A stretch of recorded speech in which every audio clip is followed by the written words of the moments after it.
আসসালামু আলাইকুম। ওয়ালাইকুম আসসালাম। এই খালিদ, তোমার স্যারের সমস্যা কি? উনি আমার সামনে আসছেন না কেন? 3 দিন থেকে শুধু আসছি আর যাচ্ছি।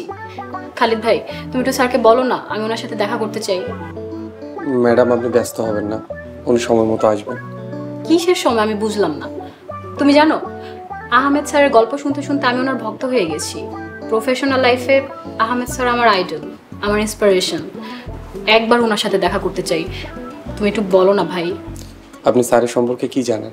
এই তো, যে কিভাবে স্যার একজন সাধারণ মার্চেন্ডাইজার থেকে একটা প্রতিষ্ঠিত মাল্টিন্যাশনাল কোম্পানির এত উচ্চ পর্যায়ে গেছে।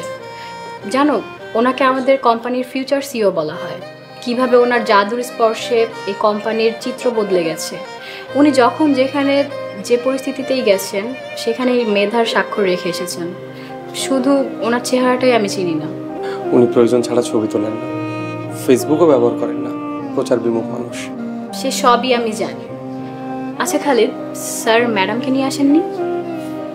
স্যার তো বিয়েই করেননি। রিয়েলি? আচ্ছা, উনি দেখতে কেমন? স্যার দেখতে মাদ্রাসার হুজুরের মতন। যাও, মজা করো না। এরকম একজন সুপার পারসন হুজুরের মতো দেখতে হয়? সত্যি বলছি ম্যাডাম, স্যার 5 ওয়াক্ত নামাজ পড়েন, রোজা রাখেন, আল্লাহর হুকুম মেনে চলার চেষ্টা করেন। স্যারের ইয়া বড় দাড়ি। রিয়েলি? ও, আমি ভেবেছিলাম উনি স্মার্ট, গুড লুকিং, ড্যাশিং কেউ একজন হবেন। কেন ম্যাডাম, হুজুরা স্মার্ট হতে পারে না? এখন কি স্যারের প্রতি আপনার যে অনুরাগ ছিল সেটা শেষ হয়ে গেছে? তোমাকে এত বেশি বোঝা লাগবে না। চাকর চাকরের মতো থাকবে। তুমি যাও, স্যারকে গিয়ে জিজ্ঞেস করো স্যার আজকে কোথাও বেরোবেন নাকি আজকে আমাকে বাসায় ফিরে যেতে হবে। আচ্ছা ঠিক আছে।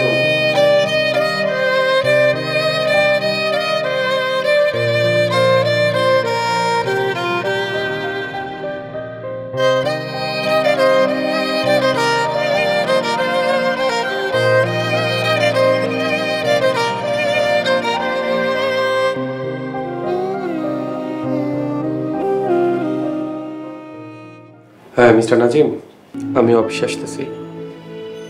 জি, আমি যেভাবে বলছি ঠিক ওভাবেই করবেন। হ্যাঁ ঠিক আছে।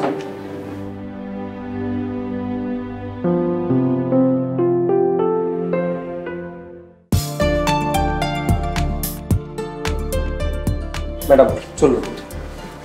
চলুন মানে? খালিদ, স্যার কোথায়? ম্যাডাম, স্যার নির্দেশনা দিয়েছেন অফিসে যেতে, চলুন। স্যার তোমাকে নির্দেশনা দিয়ে অফিসে পাঠাচ্ছেন? কি বলছো এসব? আমি নিজে স্যারের মুখ থেকে নির্দেশনা শুনতে চাই। ম্যাডাম, আমি যা বলছি সেটাই স্যারের নির্দেশনা, চলুন প্লিজ।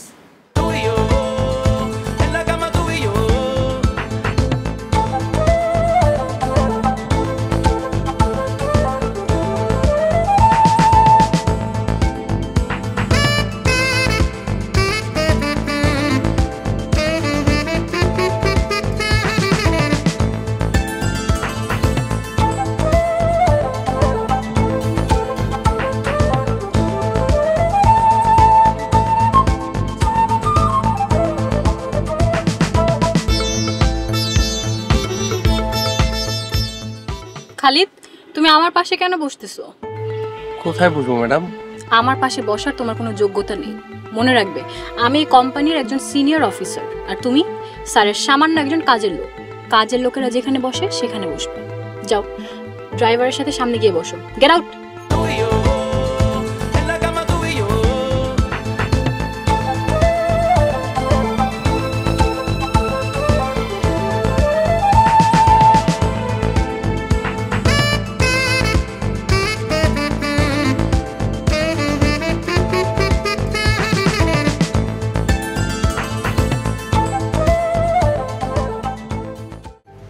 এই দাঁড়াও, কি ব্যাপার? ভেতরে কি হচ্ছে? আমাকে আহমেদ স্যার এখানে বসতে বললো কেন? ভিতরে মিটিং চলতেছে, আপনাকে কি কারণে এখানে বসতে হচ্ছে সেটা তো জানি না। আপনি যদি চান তাহলে ভিতরে গিয়ে দেখতে পারেন। নাজিম স্যার ভিতরেই আছে।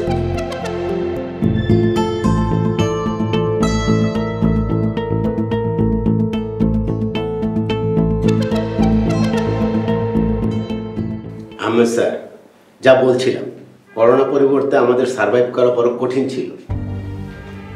সে তো বটেই, কারণ করোনার প্রভাবে আমাদের ইন্ডাস্ট্রি যথেষ্ট ক্ষতিগ্রস্ত হয়েছে। জি স্যার।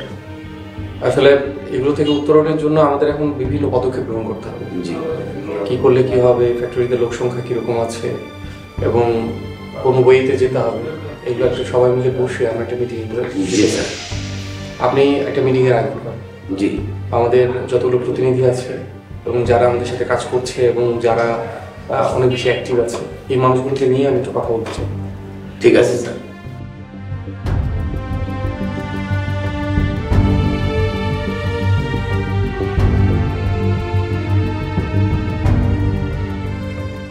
আমার কি খেয়ে দিয়ে কোনো কাজ নেই নাকি আপনাকে নিয়ে চিড়িয়াখানা, শিশু পার্ক ঘুরে বেড়াবো?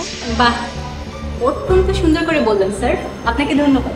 যদি আপনি ফিরে না আসেন তারপর আমি কি রেস্টুরেন্টের থালা বাসন মাজবো? আর শুনুন, কথায় কথায় যাকে খুশি তাকে ব্যাককল, বেকুব এসব বলা কি ইসলাম শিক্ষা দিচ্ছে? আপনি স্যারের সামান্য একজন অ্যাটেন্ডেন্ট, কাজের লোকও বলা যেতে পারে।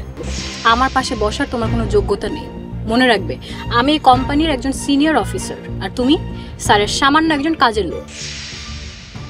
খালিদ যদি মিস্টার আহমেদ হয়, তাহলে সে নিজের পরিচয় কেন গোপন করলো? খালিদ কি কোনো খেলা খেলছে আমার সাথে? আমাকে কি চাকরি থেকে বের করে দিবে? অতীতের অপমানের বদলা নেবে? যদি তাই হয়, আমি তো আমার পরিবার নিয়ে ভীষণ বিপদে পড়ে যাব। আল্লাহ, তুমি রক্ষা করো আমাকে আল্লাহ। বছর 2 হলো স্ট্রোক করেছি।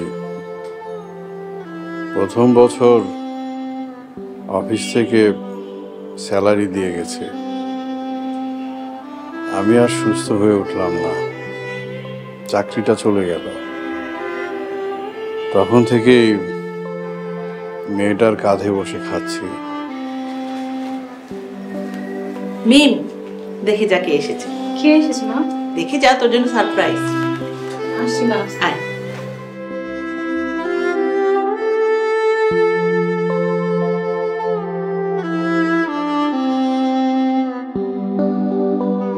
মৃত্যুর আগেই আফসোস, আমাদের মেয়েটাকে বিয়ে দিতে পারলাম না। বাবা, তুমি আবার শুরু করলে? রুমে যাও, তোমার ওষুধ খাওয়ার সময় হয়েছে। মা, বাবাকে নিয়ে যাও। আচ্ছা বাবা, আমি রুমে গেলাম, আমাদের জন্য দোয়া করুন। খালিদ, তুমি আজকে আমাদের সঙ্গে খেয়ে যাও। আজকে না চাচ্ছি, আজকে একটু তাড়া আছে। ঠিক আছে, তুই ওর সঙ্গে কথা বল, আমি তোর বাবাকে ওষুধ খাইয়ে তোমাদের চা করে দিচ্ছি।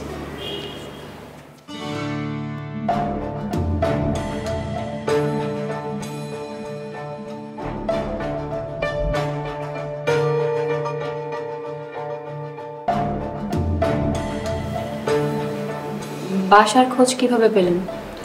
ড্রাইভার বাসা চেনে, কিন্তু ম্যাডাম আপনি আমাকে আপনি আপনি করে বলছেন কেন? আমি দূরের কাউকে তুমি করে বলতে পারি না।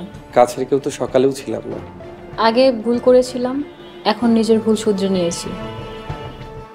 এই মিষ্টি, ফুল ফল এসব আপনি এনেছেন? আহমেদ স্যার পাঠিয়েছে। এগুলো নিয়ে যান, আপনার স্যারকে বলবেন আমি কারো মাধ্যমে পাঠানো উপহার গ্রহণ করি না। সকালে অফিসে দেখা হবে, আপনি বসেন, চা খেয়ে যাবেন।